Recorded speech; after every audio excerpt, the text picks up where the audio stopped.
Group 1 లొల్లి ఇంకా కూడా చల్లారలే. మెయిన్స్ ఎగ్జామ్స్ మీద రీవాల్యుయేషన్ చెయ్యిర్రి 8 నెలలల్లో, లేకపోతే మళ్ళీ మెయిన్స్ ఎగ్జామ్స్ పెట్టుర్రి అని ఓ దిక్కు కోర్టు తీర్పిచ్చింది.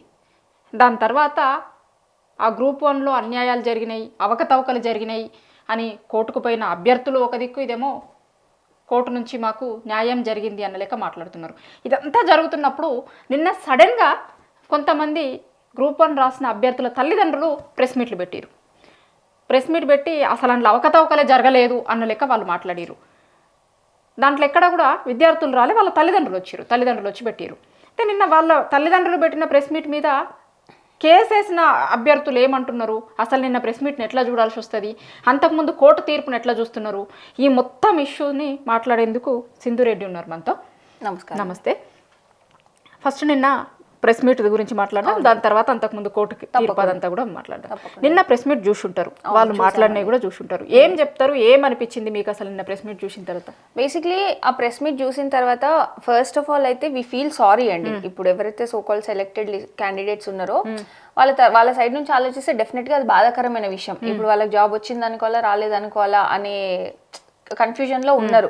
సో ఆ ప్రకారంగా చూసుకుంటే చాలా మాకు కూడా బాధ అనిపిస్తుంది. కానీ వాళ్ళు ప్రెస్ మీట్ పెట్టిండ్రు, దానికి మేము ఆబ్జెక్షన్ చెప్పాము. లైక్ వాళ్ళు కోర్టుకి వెళ్తా అన్నారు, దానికి కూడా ఆబ్జెక్షన్ లేదు. ఎవరి ఇష్టం వాళ్ళది, ఎవరి ఒపీనియన్ ఎక్స్ప్రెషన్ చేసుకునే విధానం వారికి ఉంటుంది కాబట్టి మేము దాన్ని తప్పు పట్టట్లేదు. కానీ ఇక్కడ పేరెంట్స్ని ఇన్వాల్వ్ చేసి ఎమోషనల్గా ఎందుకు ఈ ఇష్యూని డైవర్ట్ చేయాలని చూస్తున్నారు అనేది ఒక పాయింట్.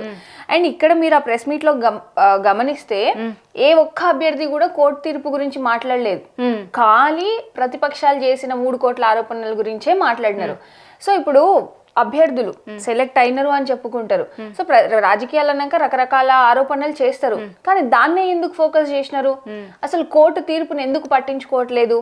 ఇప్పుడు కోర్టే చెప్పింది స్వయాన ఏమని తప్పులు జరిగినాయి అని చెప్పి, మరి తప్పులు జరిగినాయి అని చెప్పినప్పుడు కోర్టు తీర్పు గురించి కూడా కదా మాట్లాడాలి. అప్పుడు ప్రశ్నించాల్సి వస్తే ఎవరమైనా, అది సెలెక్టెడ్ వర్సెస్ నాన్ సెలెక్టెడ్ ఎవరైనా ప్రశ్నించాల్సి వస్తే ఎవరిని ప్రశ్నించాలి? మనం ఖచ్చితంగా ప్రభుత్వాన్ని ప్రశ్నించాలి, తెలంగాణ పబ్లిక్ సర్వీస్ కమిషన్ ని ప్రశ్నించాలి.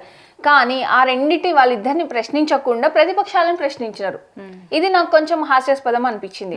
సరే, ఆరోపణలు చేసిండ్రు, మేము కష్టపడి చదివినాం అని అంటే డెఫినెట్ గా మేము కూడా బిలీవ్ చేస్తాం, జెన్యూన్ క్యాండిడేట్స్ ఉన్నారు.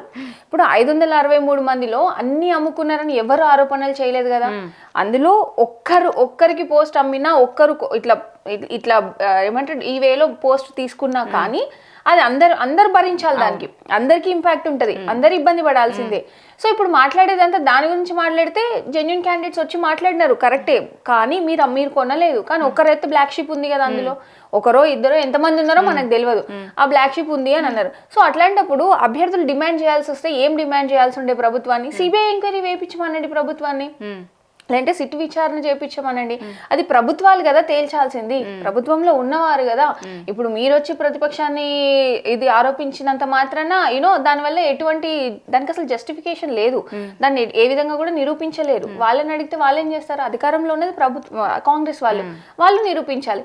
అట్లా కాకుండా ప్రతిపక్షాన్ని టార్గెట్ చేసి ఒకటి. ఇంకొకటి, అసలు నేను ఒక స్ట్రైట్ క్వశ్చన్ అండి, అసలు తెలంగాణ పబ్లిక్ సర్వీస్ కమిషన్ లో తప్పులు జరిగినాయని మనకు కోర్టు చెప్పింది.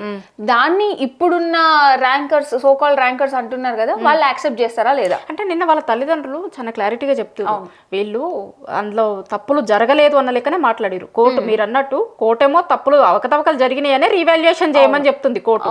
కానీ వీళ్ళు లేదు, మేము చాలా కష్టపడి పిల్లల్ని ఇక్కడి వరకు తీసుకొని వచ్చినాము, వాళ్ళు సెలెక్ట్ అయ్యారు, ఇప్పుడు ఇదంతా ఏంది అన్న లెక్క మాట్లాడుతున్నారు. కరెక్టే అండి, వాళ్ళ బాధ నేను కొంచెం కూడా తప్పు పట్టను. ఖచ్చితంగా ఆ ప్లేస్ లో నా పేరెంట్స్ ఉన్నా అట్లాగే బాధపడే వాళ్ళేమో. కానీ ఇక్కడ తల్లిదండ్రులైనా అభ్యర్థులైనా ఆలోచించాల్సింది ఏంటి అంటే, తప్పు ఎవరి వల్ల జరిగింది? తప్పు జరిగింది ప్రభుత్వాల వల్ల, కమిషన్ వల్ల కదా జరిగింది.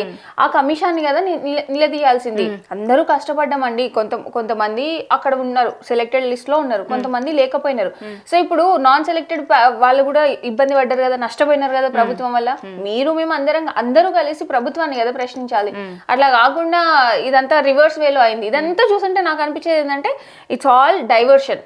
అంటే వాళ్ళ వెనకాల ఎవరన్నా ఉండి నిన్న అదంతా చేసిరు అనే అనుమానాలు ఏమన్నా ఉన్నాయా? ఖచ్చితంగా ఉన్నాయండి, అనుమానాలు ఖచ్చితంగా ఉన్నాయి. ఎందుకంటే కాంగ్రెస్ ను ఒక్క మాట కూడా ఎందుకు అనలేదు ఎవరు కూడా? జరిగిన తప్పిదం వాళ్ళ వల్ల అయినప్పుడు వాళ్ళని ఎవరు ఎందుకు నిలదీయలేదు? సో అక్కడ నాకు ఫస్ట్ బెనిఫిట్ ఆఫ్ డౌట్ అనేది వస్తుంది. ఇంకొకటి, మీరు గమనించుంటే గ్రూప్ 1 కోర్టు జడ్జిమెంట్ వచ్చిన తర్వాత నెక్స్ట్ డే పేపర్లో ఎక్కడ కూడా మెయిన్ పేజీలో ఫ్రంట్ పేజీలో గ్రూప్ 1 సమస్య దానికి సంబంధించింది ఎక్కడ రాలేదు. కానీ నిన్న అభ్యర్థులు మాట్లాడింది మాత్రం ఇవాళ ఫ్రంట్ పేజీలలో వచ్చింది. ఎట్లా వచ్చింది, ఎందుకు వచ్చింది, అక్కడ మన క్లియర్ వేరియేషన్ అర్థం అవ్వట్లేదా? ఇది వాంటెడ్లీ ఎవరో చేపించిండ్రు అని అయితే మేము ఖచ్చితంగా నమ్ముతున్నాం. అదే జరిగి ఉంటుందని కూడా మాకు కనిపిస్తుంది వాళ్ళు మాట్లాడిన మాటల్ని బట్టి. అభ్యర్థుల్ని కొంతమంది మీడియా వాళ్ళు క్వశ్చన్ చేశారు, అసలు టీజీపీఎస్సీ ఇప్పుడు మీరు యాక్సెప్ట్ చేస్తున్నారా లేదా, రీఎవాల్యుయేషన్ చేస్తే మీకు వచ్చే ప్రాబ్లం ఏంటి. నేను కూడా అంటున్నాను, ఇప్పుడు రీఎవాల్యుయేషన్ చేస్తే ప్రాపర్గా చేసినప్పుడు ఎవరైతే అర్హులకి రావాలో వాళ్ళు వస్తారు కదా. ఇప్పుడు నిజంగానే ఇప్పుడున్న సెలెక్టెడ్ క్యాండిడేట్స్ అందరూ మంచిగా రాశారని మేము నమ్ముతామండి, ఖచ్చితంగా నమ్ముతాం. హార్డ్ వర్క్ చేశారు, అక్కడ దాకా వచ్చారని మేము నమ్ముతాం. సో నిజంగానే వచ్చి ఉంటే రీవాల్యుయేషన్ చేసిన వాళ్ళకి ఏమి ఇబ్బంది జరగదు కదా. ప్రాపర్ కరెక్ట్ ప్రాసెస్ అనేది ప్రాసెస్లో ఫ్లాస్ ఉన్నాయి, ఎవాల్యుయేషన్లో ఫ్లాస్ ఉన్నాయి. అవన్నీ సవరించి మళ్ళీ రీఎవాల్యుయేషన్ చేసినప్పుడు మళ్ళీ వారే ఉంటారు కదా, కష్టపడి చదివి వచ్చిండ్రు అంత ప్రాపర్గా రాసినప్పుడు వారే ఉంటారు కదా. సో ఎందుకు రీఎవాల్యుయేషన్ ఛాలెంజ్ చేయట్లేదు? అది మనం ఏది వాంటెడ్లీ వచ్చి ముందుకు వచ్చి చేయమనట్లేదు. కోర్టు ఆర్డర్ చేసిన దాన్ని మనం ఎందుకు డిమాండ్ చేయొద్దు గవర్నమెంట్ని అనేది నా క్వశ్చన్. అంటే ఇంకొకటి కూడా నిన్నటి నుంచి జరుగుతున్న ఒక చర్చ ఏంటి అంటే మీ దృష్టికి కూడా వచ్చి ఉంటుంది. ఇప్పుడు గ్రూప్ 1 విషయంలో అవకతవకలు జరిగిందని కేసు వేసింది, కొట్లాడుతుంది, మీరు రాసిన అభ్యర్థులు వచ్చి మాట్లాడుతున్నారు. కానీ నిన్న మాత్రం దానికి భిన్నంగా ఆ అభ్యర్థులు వచ్చి మాకు నిజంగానే మేము రాసినాము, మాకు వచ్చినాయి ఇట్లా అనేది కాకుండా వాళ్ళ తల్లిదండ్రులు వచ్చి మాట్లాడుతున్నారు. అక్కడ కూడా అభ్యర్థులు వచ్చి మాట్లాడొచ్చు కదా, తల్లిదండ్రులు వచ్చి మాట్లాడడం ఏంది, ఏదో సంథింగ్ ఉన్నలాగా ఉంది అనే అనుమానాలు కొంతమంది గ్రూప్ 1 వాళ్ళతో నేను నిన్నటి నుంచి మాట్లాడుతున్నప్పుడు కొంతమంది చెప్తున్నారు. మీరేమంటారు దీని మీద? ఇప్పుడు సరే, నిజంగానే అభ్యర్థులు వాళ్ళ తల్లిదండ్రుల్ని తీసుకొని వచ్చినారు. 563 మంది అభ్యర్థులు ఎందుకు లేరు? అందరూ జెన్యున్ గా రాసి వచ్చిన వాళ్ళు కదా. 563 మంది అభ్యర్థులు ఎందుకు లేరు? ఓన్లీ కొంతమంది మాత్రమే ఎందుకు రాగలిగినారు అంటారు. అందరూ రాలేకపోవచ్చేమో అని అంటే, అరే అందరికి 563 మందికి అన్యాయం జరుగుతుందని కదా మాట్లాడుతున్నారు. మరి రావాలి కదా. ఇప్పుడు మేమంటే 1000 మంది ఉన్నాం, అందరం రాలేమో. 563 మంది ఎందుకు రాలేరండి? ఈజీగా రాగలుగుతారు. వాళ్ళ పేరెంట్స్ అందరూ కూడా రావాలి కదా.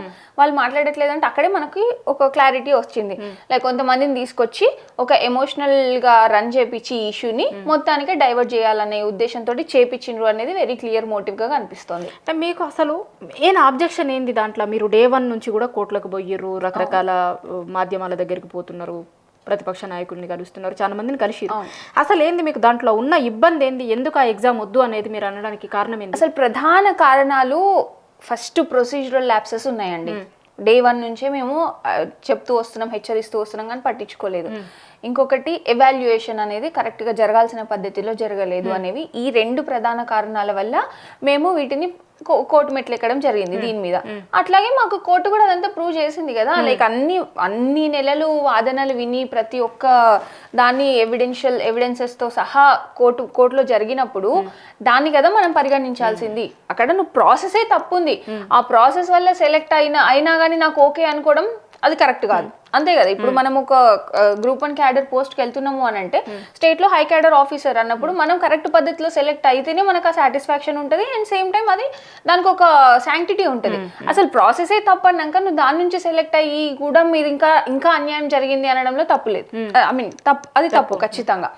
సో ఇందులో ఇన్ని రకాల ఫ్లాస్ ఉన్నాయి. ఒకటి ప్రొసీజరల్ ఫ్లాస్, ఇంకో ఏంటంటే హాల్ టికెట్ నంబర్స్ డిఫరెంట్ ఉంటాయి. ఓకే పోనీ అదంటే వదిలేసాం, ఒకటి వదిలేసాం, 2 వదిలేసాం. ఎన్ని ఫ్లాస్ అయితే చూపిందండి హైకోర్టు. 222 పేజీల జడ్జిమెంట్ ఆర్డర్ ని క్లియర్ గా చదివితే ఏ ఒక్కదానికి కూడా టీజీపీఎస్సీ దగ్గర సమాధానం లేదు.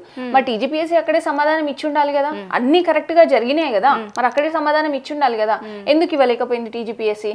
ఇంకొకటి, మేము పిటిషనర్స్ అందరూ కోర్టు మెట్లు ఎక్కినప్పుడు మేము ఫస్ట్ నుంచి గౌరవ హైకోర్టుని రిక్వెస్ట్ చేసింది ఏంటి అని అంటే, మాకు స్టే ఇవ్వండి, ఈ ఫర్దర్ గా జరిగే ప్రాసెస్ మీద స్టే ఇవ్వండి.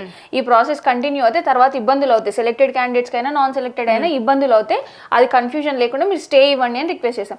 ఆ రోజు రెస్పాండెంట్స్ కౌన్సిల్ గారు ఎవరైతే ఉన్నారో, లేదు మేము సర్టిఫికేట్ వెరిఫికేషన్ చేసి ఆపేస్తాము అని చెప్పినారు. అదే మీరు ఆ రోజే స్టేకి అడ్డు చెప్పకపోయిండుంటే ఈ రోజు అటు సైడ్ ఉన్న అభ్యర్థులకు ఇబ్బంది జరిగేది కాదు కదా. సో ఇప్పుడు ఎవరికైనా ఇబ్బంది కలిగించింది ఎవరు? అల్టిమేట్ గా కమిషన్ ఇబ్బంది కలిగించింది.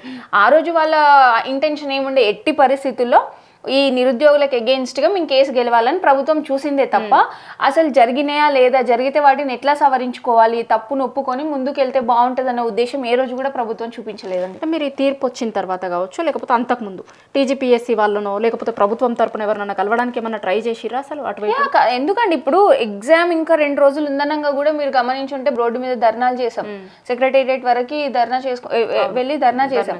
సో ఆ రోజు అంతమంది రోడ్ల మీదకి రావాల్సిన కారణం ఏంటి అని ప్రభుత్వం ఇంటెలిజెన్స్ ద్వారా సమాచారం తెప్పించుకోలేకపోయిందా? అండ్ అక్కడికి కూడా మేము పొన్నం ప్రభాకర్ గారు చర్చలకు పిలిస్తే వెళ్ళినాం, డిప్యూటీ స్పీకర్ గారు చర్చలకు పిలిస్తే వెళ్ళినాం. అక్కడ కూడా ప్రతిసారి గ్రూప్ 1 కి సంబంధించిన అంశం కూడా చెప్పినాం, దీంట్లో ఫ్లాస్ ఉన్నాయి. మొట్టమొదటగా మీరు చేసిన తప్పు GO 29 వల్ల చాలా ఇబ్బందులు కలుగుతున్నాయి, చాలా మందికి నష్టపోయినారు చాలా మంది అని అక్కడి నుంచి మేము చెప్పుకుంటూ వచ్చినామండి. ఏ ఒక్క రోజు కూడా మేము చేస్తాం అన్నారు కానీ ఎందుకు పరిశీలించలేదు? ఆనాడే పరిశీలించి ఉండుంటే ఇంత టైం మాది వేస్ట్ అయ్యేది కాదు, ఇట్లా అందరం సఫర్ అయ్యే వాళ్ళం కాదు. మాతో పాటుగా ఈ రోజు తల్లిదండ్రులు కూడా సఫర్ అవుతున్నారు కదా, వాళ్ళందరూ వచ్చి ప్రెస్ మీట్లు మాట్లాడాల్సిన అవసరం ఉండేది కాదు, పెట్టించాల్సిన అవసరం ఉండేది కాకపోవచ్చు. ముందులోనే మేము అలర్ట్ చేసినాం, ప్రభుత్వాన్ని చేసినాం, కానీ పట్టించుకోలేదండి, ఎవ్వరు కూడా పట్టించుకోలేదు ప్రతిదీ. ఇప్పుడు మీరు ఇంకొకటి కోర్టు తీర్పు వచ్చిన తర్వాత రీవాల్యుయేషన్ లేకపోతే మళ్ళీ ఎగ్జామ్ పెట్టండి అని అంటున్నారు. రీవాల్యుయేషన్లో కూడా న్యాయం జరగదు అన్న లేక మీరు మాట్లాడుతున్నారు అదే తీర్పు వచ్చినప్పటి నుంచి. ఎందుకు రీవాల్యుయేషన్తో పెద్ద న్యాయం ఏం జరగదు అనే దానికి ఎందుకు వచ్చారు మీరు, మళ్ళీ ఎగ్జామ్ పెట్టాలంటారు? రీఎవాల్యుయేషన్లో న్యాయం జరగదు అని కాదండి, ఫైన్, ఇప్పుడు ఎందుకు జరగచ్చు, న్యాయం జరగచ్చు, కానీ వాళ్ళు ట్రాన్స్పరెన్సీ మెయింటైన్ చేయట్లేదని కదా కోర్టు చెప్పింది. మళ్ళీ ఇప్పుడు ట్రాన్స్పరెన్సీ మెయింటైన్ చేస్తారా లేదా అనేది మాకు పెద్ద క్వశ్చన్. బికాస్ గ్రూప్ 1 మీద ఆల్రెడీ 2 సార్లు ప్రిలిమ్స్ రద్దయింది, 3వ ప్రిలిమ్స్ రాసాము. 3వ రాసిన తర్వాత నుంచి కూడా మాకు రకరకాల ఆబ్జెక్షన్స్, అంటే మాకు ఇబ్బందులు కలిగించే జీవోలు కానీ ఆ ఇన్సిడెంట్స్ అన్ని మేము ఫేస్ చేస్తూ వచ్చినాం. కాబట్టి మేము ఏం చెప్పినామంటే మాకు అక్కడే క్యాన్సిల్ చేయండి అని చెప్పినాం.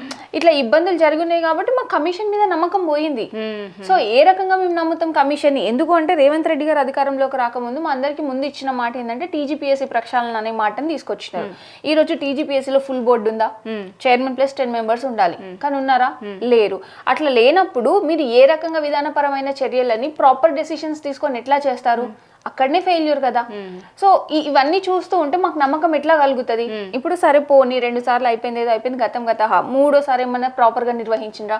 కోర్టే చెప్పింది మీరు ప్రాపర్ గా నిర్వహించలేదని. ఇంకా మాకు ఏ రకంగా నమ్మకం వస్తుంది? అందుకే మాకు రీఎవాల్యుయేషన్ మీద నమ్మకం లేక మేము అంటున్నాం రీ ఎగ్జామ్ పెట్టండి, అందరికీ న్యాయం జరుగుతుంది. అండ్ ఇంకొకటి ఏంటంటే ఎవాల్యుయేటర్స్ ని సెలెక్ట్ చేసే దాంట్లో కూడా వాళ్ళు ప్రాపర్ గా మెజర్స్ తీసుకోలేదు కాబట్టి ఈ ఎవాల్యుయేషన్ ప్రాసెస్ అనేది సాఫీగా జరగలేదు.